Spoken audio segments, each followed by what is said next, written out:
দাখিল নবম শ্রেণী পদার্থবিজ্ঞানের সংক্ষিপ্ত প্রশ্নের সমাধান দেব এখন।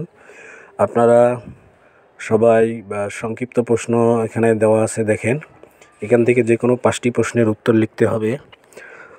আমি হাতে লিখে দিচ্ছি, আপনারা সবাই দেখে লেখেন। ভালো লাগলে অবশ্যই চ্যানেলটি সাবস্ক্রাইব করবেন। 1 নম্বর প্রশ্নের উত্তর দেখেন। এখানে উত্তর হচ্ছে অনুদৈর্ঘ্য তরঙ্গ কণার দোলন তরঙ্গের বিস্তার দিকে সমান্তরাল হয়, আর অনুপ্রস্থ কণার দোলন তরঙ্গের বিস্তারের দিকে লম্বভাবে হয়। যারা আমার লেখা বুঝতেছেন না, তারা আমার মুখের কথার দিকে খেয়াল করেন, তাহলে আপনারা বানান ঠিক পাবেন। আমার লেখা খুব খারাপ। 3 নম্বর প্রশ্নের উত্তর দেখেন। গাছের পাতা সবুজ আলো প্রতিফলিত করে, কিন্তু লাল আলো শোষণ করে। লাল আলো পড়লে প্রতিফলিত হওয়ার মতো আলো থাকে না, তাই পাতা কালো হয়। আমার লেখা খুবই খারাপ, আপনারা কমেন্ট করছেন। তো কেমন লাগতেছে আমি হাতে লিখে আপনাদেরকে সমাধান দিচ্ছি, অবশ্যই একটা করে কমেন্ট করে যাবেন।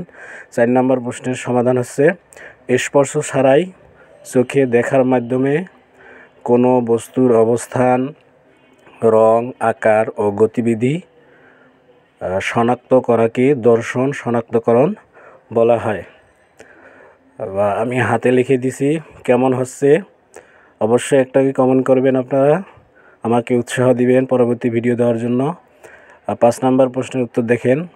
তাপমাত্রা বাড়লে লোহার পাত প্রসারিত হয়, ফাঁকা না রাখলে 2 পাতা পরস্পর ঠেকে বেঁকে যাবে বা ভেঙে যেতে পারে।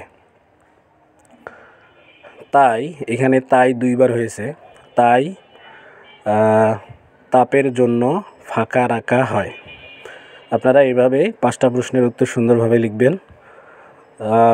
অবশ্যই আপনারা কমেন্ট করবেন, লাইক করবেন, কেমন হয়েছে সেটা জানাবেন, এবং কার কি কোন বিষয়ের আগামী দিনের প্রশ্ন লাগবে অবশ্যই কমেন্টে আমাকে জানাবেন। আমি সেই অনুযায়ী আপনাদেরকে সাজেশন দিব।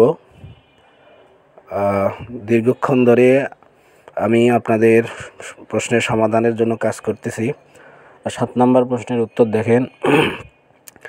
দেখার জন্য আলো প্রয়োজন। অন্ধকার ঘরে কোনো আলো না থাকার কারণে বস্তুর থেকে আলো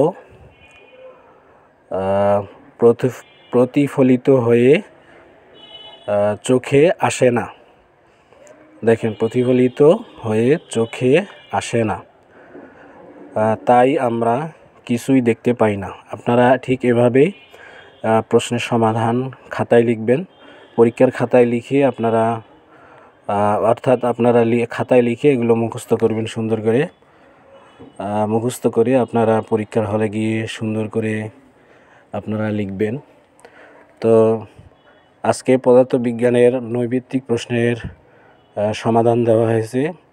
যারা নবম শ্রেণীর নৈর্ব্যক্তিক প্রশ্নের সমাধান পেতে চান, আমার চ্যানেলে খুঁজে দেখেন আমি কি লিখছি। আপনাদের জন্য এত কষ্ট করতেছি শুধু আপনাদের একটা কমেন্ট পাওয়ার আশায়। বাকিটুকু আপনারা পড়েন।